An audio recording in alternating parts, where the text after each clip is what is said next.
Everyone, today this is a cautionary tale about how I just a few minutes ago smashed my Nikon D810.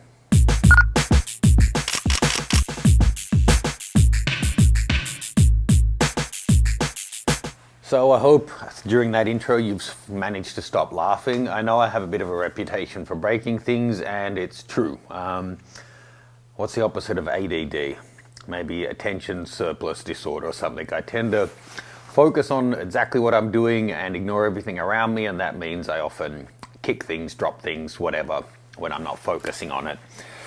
So I was just filming. We were setting up to film, and I couldn't find a tripod plate for my regular tripod, so I just grabbed an old lighter weight tripod that I had upstairs of the studio in storage. The camera was just sitting there for filming, so it was fine. Did all of our filming. Then I got a call, and as I was chatting away, I disconnected the cables from the camera, picked up the tripod to move it, and the tripod head mount wasn't strong enough, and the camera fell to the ground. I actually threw my leg out to try and break the fall, and it did, and it broke my skin, and my leg's bleeding now through my jeans fantastically. Camera then, fell maybe 2 foot from my leg to the ground. Hung up the phone, checked it, it all looks perfectly pristine. I thought, okay, I got out of that one. I've broken maybe 3 24-70s in my time. It all felt beautiful, but then when I turned the camera on, it wasn't autofocusing. Long story short, I just loaned the camera to my assistant, and I thought maybe he had changed the focus setup because he shoots landscapes. So I waited, and then checking the lens on a different camera, it's working. Tried different lenses on this body, and it seems the body itself has gone cactus in terms of focus and the aperture. Let me just show you a little close up. It just keeps flicking back and forth between f5 and 6 and seems stuck there. So look, I'm not doing this to name and shame the tripod. It's a cautionary tale about paying attention, I guess. It's my own fault. I take full responsibility for it. Afterwards, I actually checked, and it turns out the combo I had on it was about 5% over what the tripod recommended is its maximum load. So, that's my fault. I shouldn't have been using that one.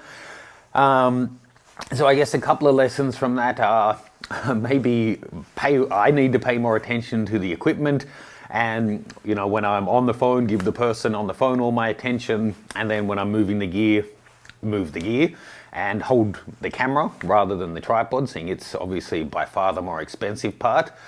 I don't know really what else to say except that it's a reality, and it's a good reinforcement of why it's handy to have insurance. I would wish there was some more, insightful outcomes and learnings that I can share with you guys, other than just being a shit story of the first day I'm back after my operation in the studio doing a full day's work, and I smashed my flagship camera.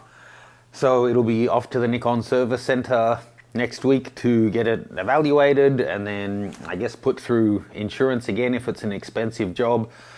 And I guess that raises 2 issues about gear. One, really make sure you're using your tripods and all of that kind of gear correctly and all locked down. It was all locked down, just it seemed that, some tripods are rated to a weight, but then, for example, my 3LT ones, and it wasn't a 3LT that it fell off, but my 3LTs are rated to whatever, 30 or 40 kilos, but then they actually will hold a person.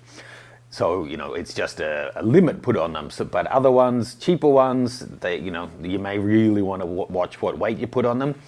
And it's a bit hit and miss how strong your indestructible pro level gear really is. I've had things fall down rocks and been fine. I've had my D4 and a 24-70 drop just a couple of feet, and it broke through the body of the D4 and smashed the 24-70 in half. It has a lot to do with what angle it hit things on. This fell onto carpet just from a couple of feet and has managed to do something reasonably serious that renders the camera impossible to use to what is a really rugged magnesium alloy body and lens. So I hope you can get some takeaway from this. I just thought it's worth sharing the reality that it's not all, for me anyway, it's not all just glitz and glamour and nothing goes wrong. I make mistakes, things break, things go wrong. This is just one example. I obviously need to be more careful though, because it happens a bit too often for me. I'm not one of those who does it for comic effect. Everything that I break comes out of my own pocket, and it's really not something that I find funny. It's a massive pain in the ass, to be honest. So there you go. Crap start to the working week of being back in the office. And now that my 5-figure medical bill has been paid, I'm guessing I probably have a 4-figure year repair bill to pay now.